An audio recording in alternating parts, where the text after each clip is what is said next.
Hi friends, welcome to Fin Grix. ఈరోజు మన topic GST amendments on budget release. ముందుగా టాపిక్ వెళ్లే ముందు నాకు 3 క్వశ్చన్స్ అరైజ్ అయ్యండి. ఇక్కడ మీరు చూస్తే how many items change in GST under budget, how much amount increase in the composition scheme, what are the benefits under GST registered persons. ఈ 3 క్వశ్చన్స్కి ఆన్సర్ వన్స్ మనకి టాపిక్ కంప్లీట్ అయిన తర్వాత క్లియర్ అవుతుందండి. ఫ్రెండ్స్, చాలా వరకు నా వీడియోస్ హైడ్ చేస్తున్నాయి. వన్స్ మీరు సబ్స్క్రైబ్ చేయగానే ప్లేలిస్ట్లో ఉన్న టోటల్ వీడియోస్ అనేవి మీకు డిస్ప్లే అవుతాయండి. అలాగే వీడియో కింద బెల్ ఐకాన్ ఉంటుంది, మీరు ప్రెస్ చేయగానే నోటిఫికేషన్ రూపంలో నేను చేసిన వీడియోస్ అనేవి మీకు డిస్ప్లే అవుతాయండి. సో ఇప్పుడు మనం టాపిక్లోకి వెళ్తే,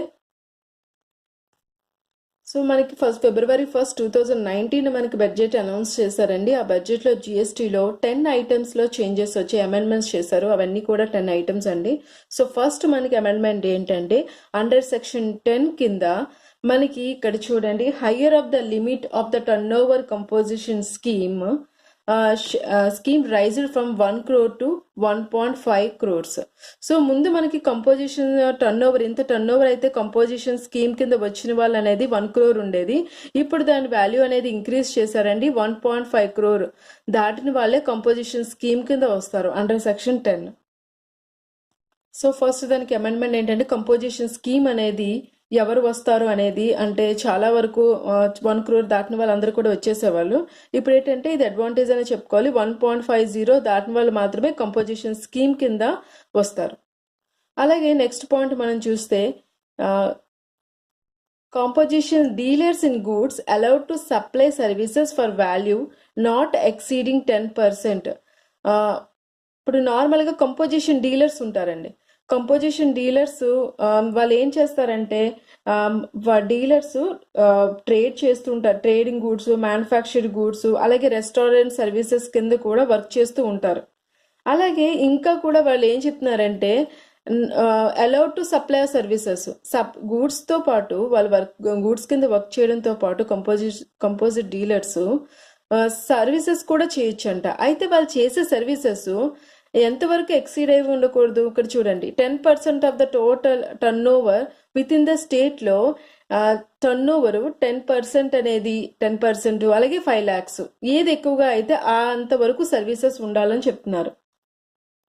ఎంతవరకు సర్వీసెస్ చేయొచ్చండి, వాళ్ళ గూడ్స్తో పాటు సర్వీసెస్ కూడా చేయొచ్చంట. జిఎస్టీ అమెండ్మెంట్స్లో చెప్పారు ఎంతవరకు చేయొచ్చు అంటే, సో టోటల్ స్టేట్లో వాళ్ళ టర్న్ ఓవర్ 10% ఆర్ 5 lakhs అనేది వాల్యూ కూడా ఇక్కడ మెన్షన్ చేస్తారండి.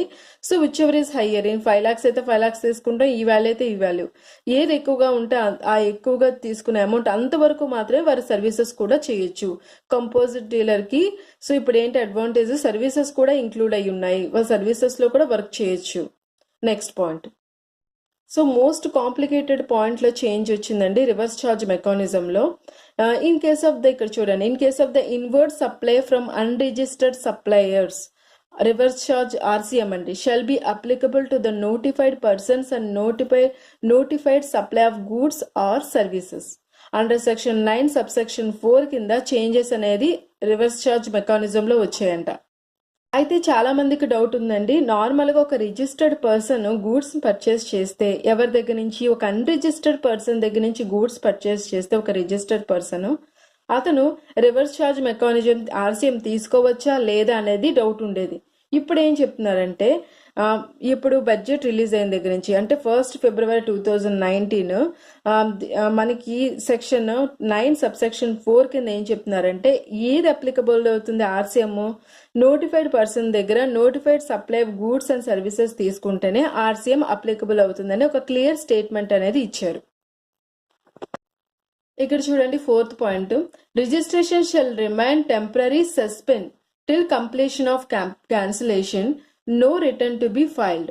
అంటే ఎవరైతే జిఎస్టీ కింద రిజిస్ట్రేషన్ అది క్యాన్సిల్ చేసుకుంటే, అయితే జిఎస్టీ డిపార్ట్మెంట్ కూడా క్యాన్సిలేషన్ ప్రాసెస్ స్టార్ట్ చేస్తే, సో ఆ టైం ప్రాసెస్లో, ఆ క్యాన్సిలేషన్ ప్రాసెస్లో వాళ్ళు మనకి ఎటువంటి ట్యాక్స్ పే చేయక్కర్లేదు, అలాగే రిటర్న్స్ కూడా ఫైల్ చేయక్కర్లేదు అని ఒక స్టేట్మెంట్ ఇచ్చారండి. అలాగే నెక్స్ట్ పాయింట్ మీరు చూస్తే, tax payers may opt for multiple registration within a state or union territory for a different place of business having the same PAN.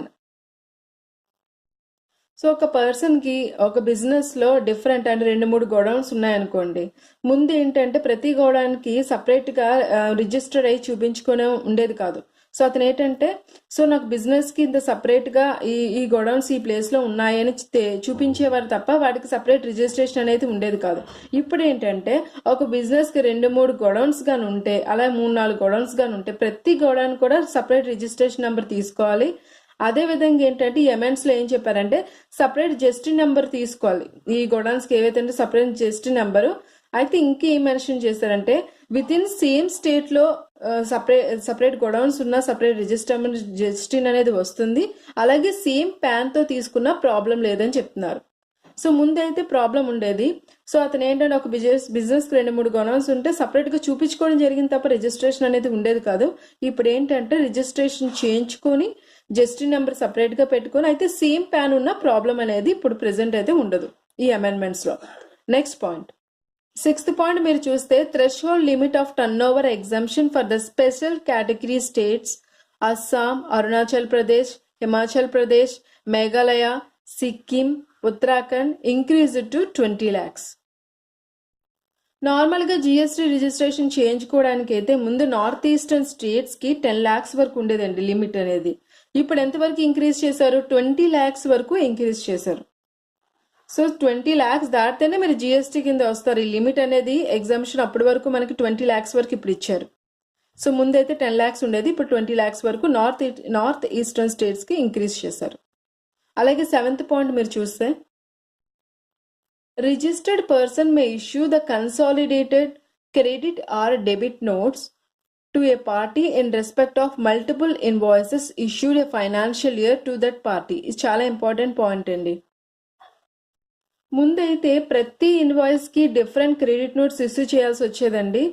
ఇప్పుడు ఏంటంటే ఈ అమెండ్మెంట్స్ తర్వాత ఒక ఇన్వాయిస్ కి మల్టిపుల్ క్రెడిట్ నోట్స్ అనేది లేదు అంటే మల్టిపుల్ క్రెడిట్ నోట్ కోసం 1 డెబిట్ 1 క్రెడిట్ నోట్ అయినా ఇష్యూ చేయొచ్చు. అంటే ఇక్కడ మీకు మెన్షన్ చేశారు చూడండి, 1 ఫైనాన్షియల్ ఇయర్ కంటే issued a financial year to that party అంటే ఒకే టోటల్ ఫైనాన్షియల్ ఇయర్ కి మీరు ఒక ఇన్వాయిస్ కి మల్టిపుల్ క్రెడిట్ నోట్స్ అనేది మీరు ఇష్యూ చేయొచ్చు.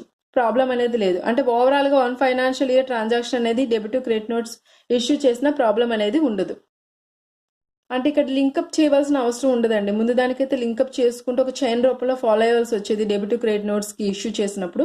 సో ఫైనాన్షియల్ ఇయర్ ఇప్పుడు ఏంటంటే ఫైనాన్షియల్ ఇయర్ ఓవరాల్ గా మనకి చూపిస్తే సరిపోతుంది. మీరు 8th పాయింట్ చూస్తే change in the blocked credit under section 17 subsection 5. అయితే బ్లాక్డ్ క్రెడిట్ కి సంబంధించి కూడా చాలా చేంజెస్ తీసుకొచ్చారంట. ఈ చేంజెస్ అనేది ఏంటి లేటర్ నేను క్లియర్ గా ఎక్స్ప్లెయిన్ చేస్తానండి ఏ చేంజెస్ వచ్చాయి అనేది. సో ఇప్పుడు ఏంటంటే అండర్ సెక్షన్ 17 సబ్సెక్షన్ 5 లో చేంజెస్ అనేవి వచ్చాయని చెప్తున్నారు. అలాగే 9th పాయింట్ మీరు చూస్తే change in the definition of supply as a specified in the schedule 3 exclusion from supply. అయితే సప్లైలో కొన్ని చేంజెస్ అనేవి చెప్పారంట. సో ఏ చేంజెస్ సర్వీసెస్ గూడ్స్ లో సంబంధించిన ఏంటి ఎక్స్క్లూజన్స్ ఫ్రమ్ సప్లై కూడా మెన్షన్ చేశారంట అమెండ్మెంట్స్ లో. అంటే బడ్జెట్ తర్వాత జిఎస్టీ అమెండ్మెంట్స్ లో సప్లైలో కొన్ని ఈ డెఫినేషన్ లో కొన్ని చేంజెస్ అనేవి వచ్చాయి. అలాగే మీరు 10th పాయింట్ చూస్తే mandatory registration is required only for those e commerce operator who registered to collect the TCS.